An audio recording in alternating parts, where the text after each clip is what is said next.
T-Mobile hyping its 5G network, but our Chris Matizik was let down when he tried to get his hands on the latest and greatest technology. Chris, what happened?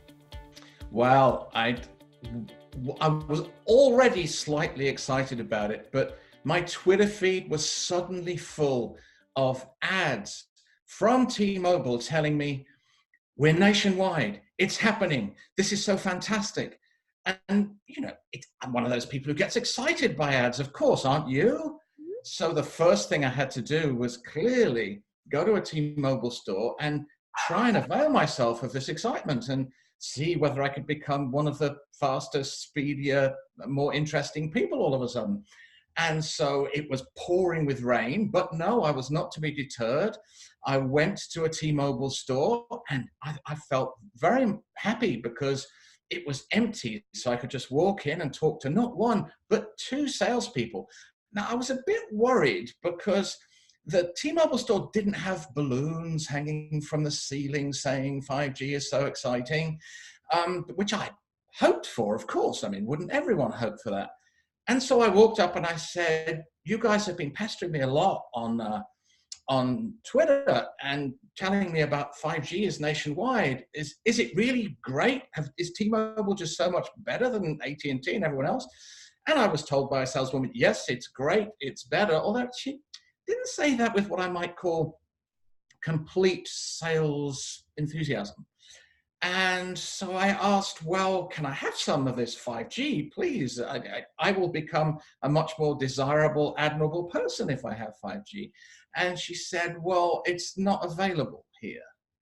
And I said, what do you mean it's not available here? She said, well, LA's got it, and New York's got it, and Chicago's got it, and I think Miami's got it. But we don't actually have it here.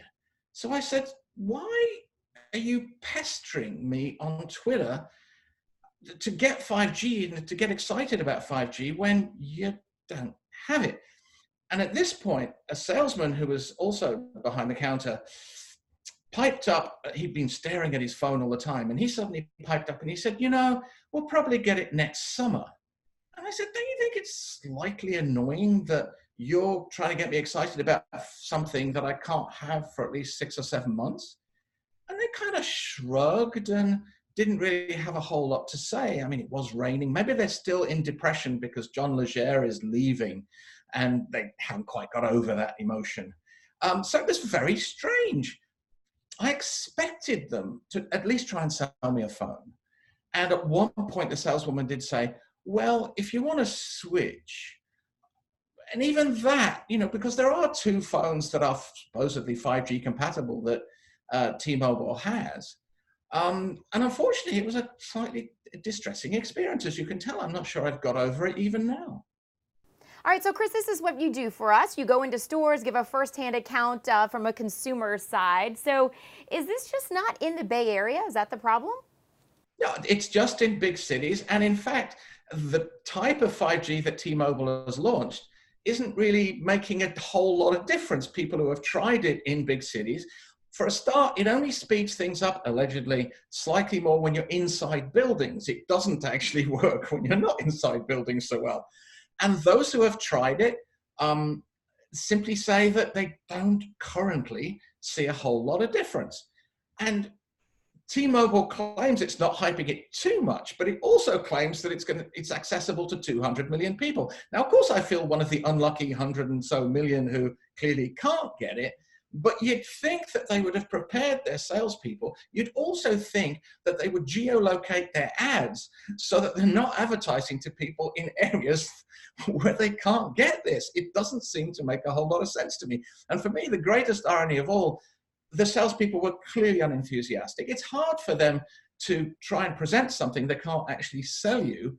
And so I have some sympathy with them. But behind them was this huge screen flashing 5G, 5G, which I'm afraid that was it. Really. I thank them. I try and be polite, as you know, at all times. I thank them, but what do? You're flashing something that you can't sell. All right, so Chris, maybe we're just not there yet. Maybe that's the problem with 5G. we're not there yet, and we don't even know what the true benefits of it will be until everyone's got it, everyone's experiencing it, and everyone is saying, oh yes, my phone is working so much faster than it used to. Hopefully it will. I mean, I was told all the equipment is ready and that it's only politics that's holding it back in the Bay Area. Surprisingly, politics in the Bay Area. I'm actually stunned to hear that.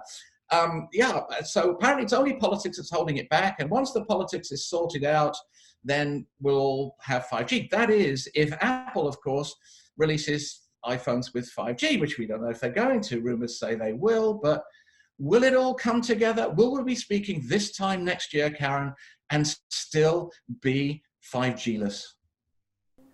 All right, Chris, we'll just have to wait and see what happens for this. With more on Chris's experience, make sure you check out ZDNet.